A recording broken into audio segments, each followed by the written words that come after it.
Hey everybody, it's Anna and welcome back to my BookTube channel. This video is going to be my Geekly wrap-up for the week of May 18th through May 25th. I added an extra day to this Geekly wrap-up because here in the US it was a holiday weekend, which means that a lot of folks had the day off of work for Monday, so I'm counting that as part of the weekend because I ended up doing a fair amount of weekend things like playing board games and finishing books that I normally would have added to next week's wrap-up, but it felt more appropriate to include with the weekend that Monday. So this week I finished 3 books and I listened to 1 audiobook, I played 2 board games, and I played a bunch of video games because I guess now I just talk about video games on this channel too. I don't really see why not, since people seem to enjoy hearing about them, and I really enjoy playing them and yelling about how much I love them to other people, so this now includes video games. Yay! So let's go ahead and do the books that I read first. I read a couple of books for the Asian Readathon this week. One of them was Dragon Pearl by Yoon-Ha Lee. This is part of Rick Riordan Presents. If you have been keeping up with my progress on Goodreads, you probably know I am going through quite a kick right now of reading all of the Rick Riordan Presents books. That just sort of happened. I didn't set out intending to do it, but now that it's going, it can't really be stopped. And this is the story of Min, who is a 13-year-old girl living in like this far future space opera kind of world that's based off of Korean folklore and mythology, and she is a fox, like the nine-tailed fox characters from Korean myths. And she can shapeshift and transform, and she does have magical powers that she can use to influence other people around her. The foxes are very charming and very beguiling creatures, and she lives in a world where magic is real, but it's also pretty regulated. Like, there are dragons that are able to terraform planets with their powers. There are goblin characters that go on spaceships for long interstellar travel because they can create food and drink out of nothing. And I thought that this book was okay. So I was originally supposed to buddy read this with Shannon from That's So Poe. Shannon ended up DNFing this book, but what we did talk about it, one of the criticisms that we both had of this book was that the main character did things that were impulsive, but to the point where it wasn't so much impulse as like reckless endangerment, that we couldn't really understand why she was acting the way that she did. So the story begins with Min trying to figure out what happened to her brother, who joined the Space Force organization and disappeared, and everyone is convinced that he like deserted his military post or ran away, except for Min. She's sure that something happened. She's sure that her brother would never leave behind his duty. And she does something at the very beginning of the book that really endangers her family when an inspector comes to find out if they're harboring her brother as a fugitive. And both of us were just kind of like, would a 13-year-old or would any person really like do this? Would they be willing to put themselves and their family at that much risk? And that was one of the things that ultimately made this book kind of less enjoyable for me than it otherwise would be. I really enjoyed the world building. I really liked the world that Yoon-Ha Lee opened up, like combining space with mythology. That's one of my favorite things.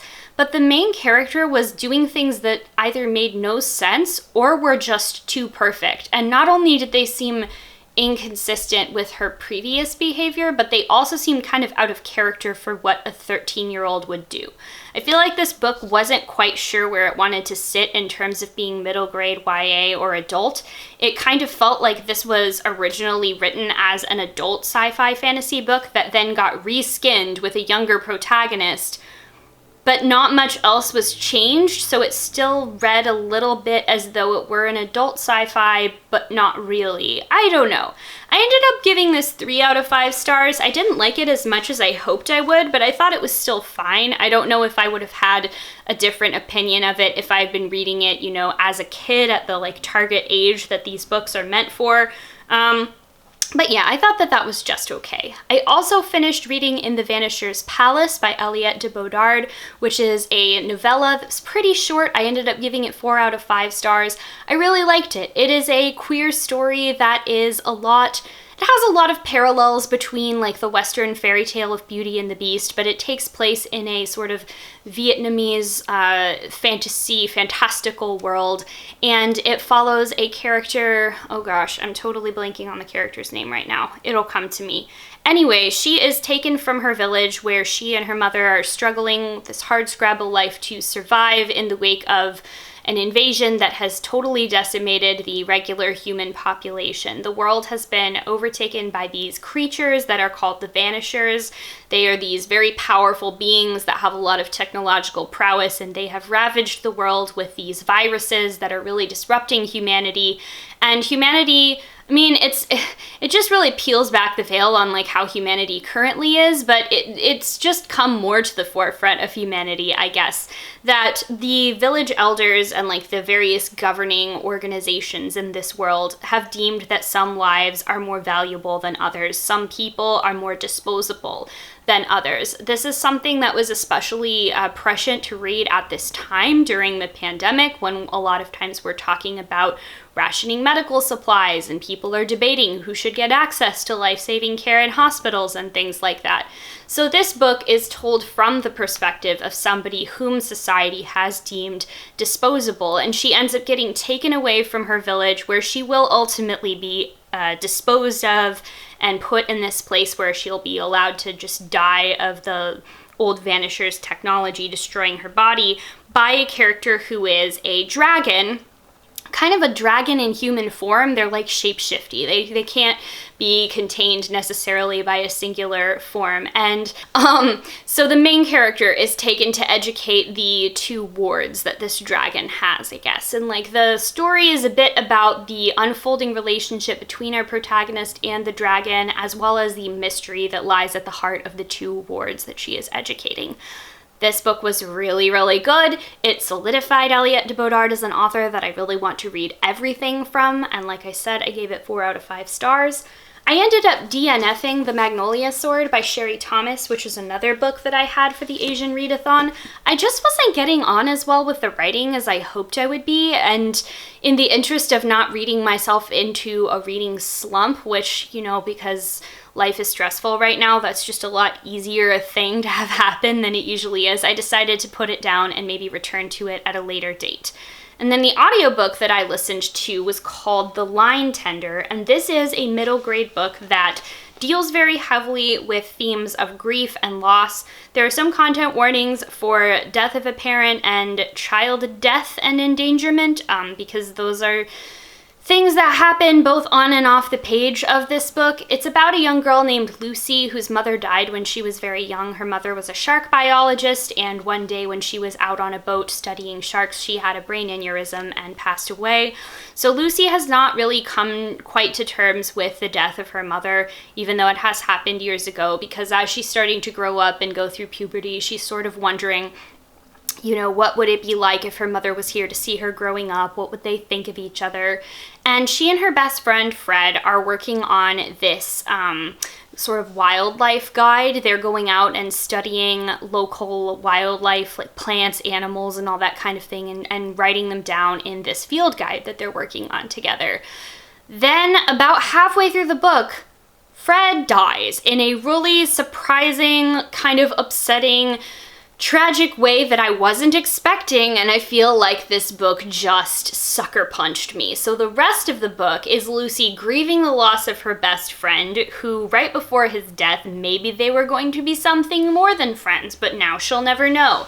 So she's trying to piece together her life without the two most important relationships that she has had up to this point, because both of the people that she has had these relationships with have died.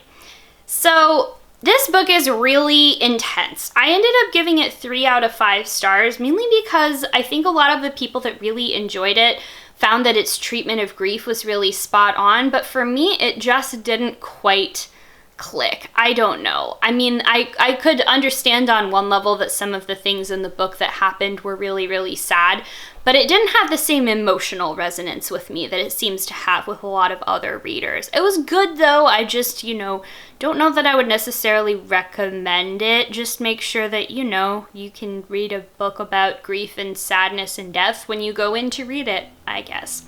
So, those were the books that I read this week. We also played 2 board games. One was an old favorite, Walking in Burano. This is a tile-laying game where you can play with 1 to 4 players, and you are selecting cards from a common supply area to build a tableau of different houses that are based off of the city of Burano, which is a little island near Venice, Italy, that's famous for its houses that are painted in these gorgeous, vibrant pastel colors. So you're trying to match up the different housing tiles to build the different floors of houses and score points based off of different things.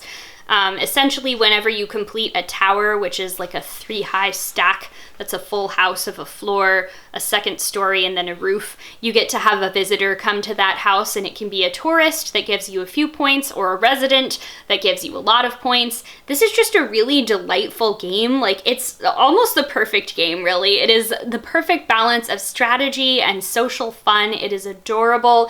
It's very easy to pick up and understand, I think, so it's a good game whether you are a very experienced gamer or you're trying to get somebody that's new to games into playing them. I'd really recommend that. Then we played a game that we've had for a while but we hadn't opened yet, and that's called Chronicles of Crime. This is a game that I wasn't sure I was gonna like at first, but then I actually ended up liking it quite a lot. So Chronicles of Crime is a game that is very similar to if you've ever played like those point-and-click adventure detective games, but it's done with cards and with an app on your phone. So that's why I thought that I wasn't gonna like it, right? Because a big part of the reason why I like to play board games is because it's not very technologically focused. There's fewer opportunities for me to like get distracted or get a headache from blue light and all of that stuff. And I was like, I don't really want to play a board game that has an app. I don't need an app. I just want to play a game.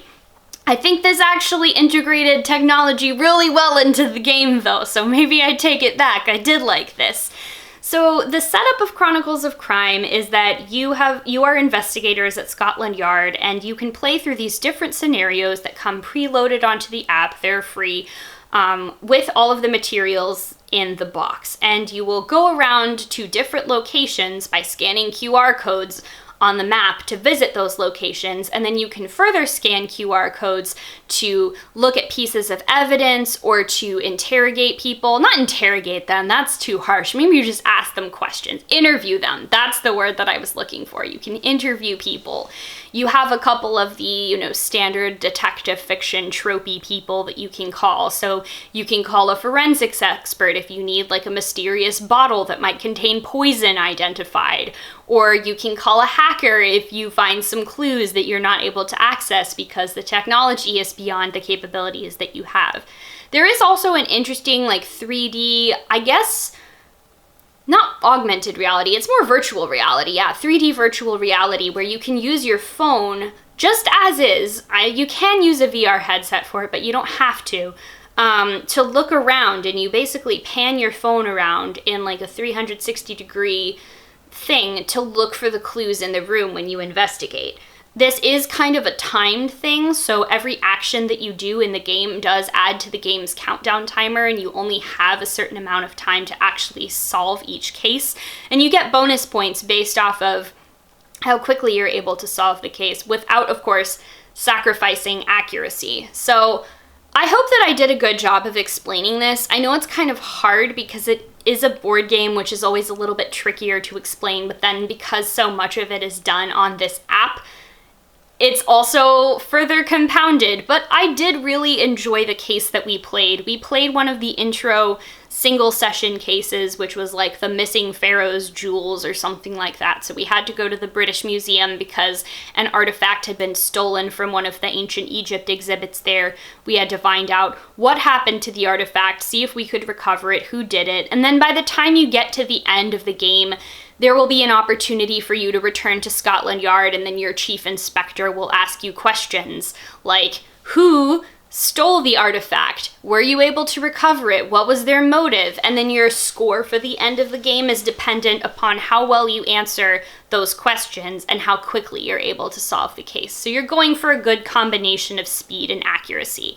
And that single case took us about 2 hours to finish. I think we finished it in-game time. We finished it in a 9-hour day. The days are 12 hours long before you must solve the case. So I'd say like that was a pretty thorough play of the game. And I really enjoyed it. I'm excited to play it again. There are a lot more cases that come with the base game, and then there's a whole entire free expansion that you can also play with the base components. I know that this game is pretty popular. I know that there have been expansions for it kickstarted, but I am excited to play more and let y'all know what I thought about it. All right, so what did I do for video games this week? So, oh right, keeping in with the point-and-click adventure thing, I played Frog Detective 2. I talked about the original Frog Detective in my last week's video, but this is another point-and-click adventure game where you play as a frog detective going to solve a crime, and these games are so stinking wholesome, but they also have surprising messages that you do not expect from what you think is just going to be this simple little game about being a frog detective. I really liked the second one. It plays very similarly to the first, but it's about twice as long. I think it took me just under 2 hours to beat it, and the first one took me just under an hour, so that was good. Let's see, what else did I play this week? I'm just scrolling through my Steam right now.